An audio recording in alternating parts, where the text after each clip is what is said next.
دشپو په خاموش رنگ کې ستا یادونه راځي، په هر سانس کې مې جنانه ستا قصې راځي. زه چې په خلوت کې ناست یم یوازې، ستا په نوم مې لا اوس هم دعا راځي. تنهایی بې وفا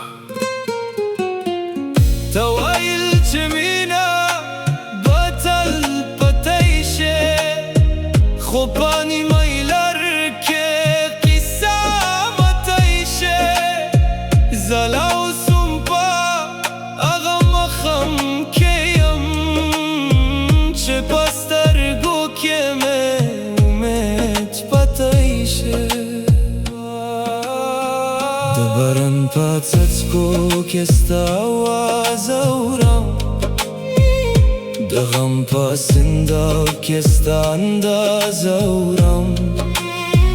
ته په لار لارې جانانه وراکه شوی، زه لا اوس هم ستا په انتظار اورم. یو وخت و چې ته زما دنیا وې، اوس یو وخت دی چې ستا په یادو کې ژوند تېرېږم.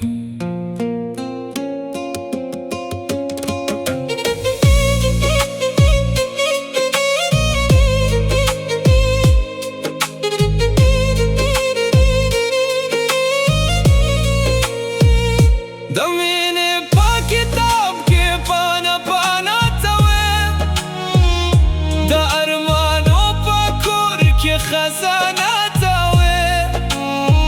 خو قسمت زما په حق کې مسکا نه کړه، په هر خواب کې مې جنانه ته وې. زما جنان ستا په یادو کې جرم، ستا په غم کې سوازم. ته چې لاړې جانانه زه لا اوس هم هلته یم. ستا په یادو کې جرم، ستا په غم کې سوازم. د تنهایی په سفر کې زه یوازې پتی یم. تا زما خنده وې، ته زما دنیا وې، اوس د غم په سینداب کې زه ورک غوندې ګرځم.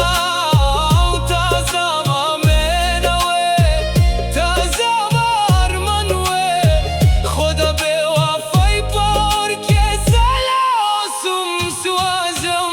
وای وای ستا په یادو کې جرم، وای وای د جدای په اور کې سوځم.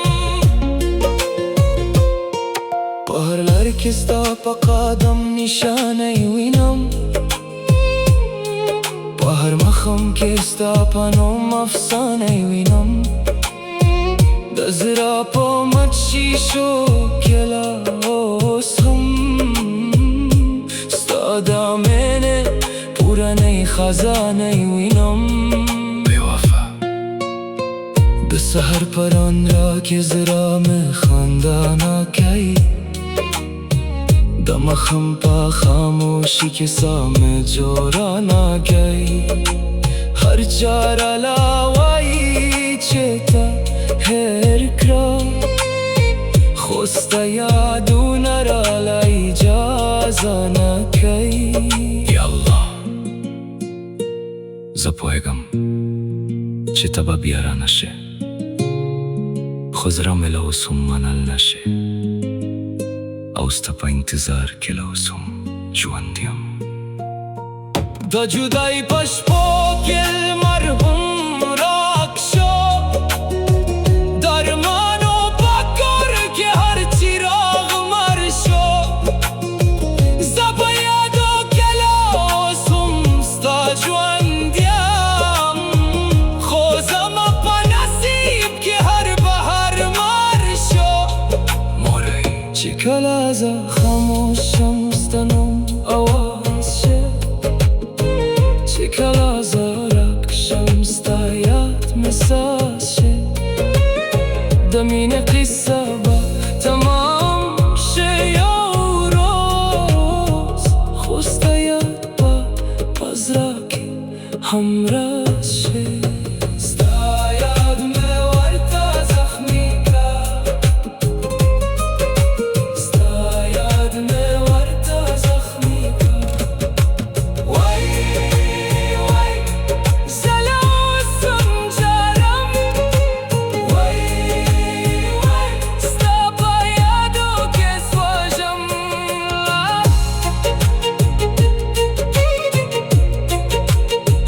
زما جانان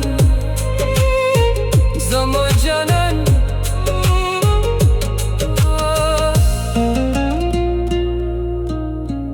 دشت پا خاموش رنگ کستا یادو ناراضی به هر سانس که می جانان است قصه رازی زچه پا خلوت که نستیم یوازه استپانو ملا اوس هم دورازی تنهای بیوفا توایل چه مینه باطل بتایشه خوبانی میلر که قصه متایشه زله اوس هم پا آغا مخم کیم چه پسترگو کمه پتایشه دباران پاتسکو کستا آواز اورم دغم پاسنده کستا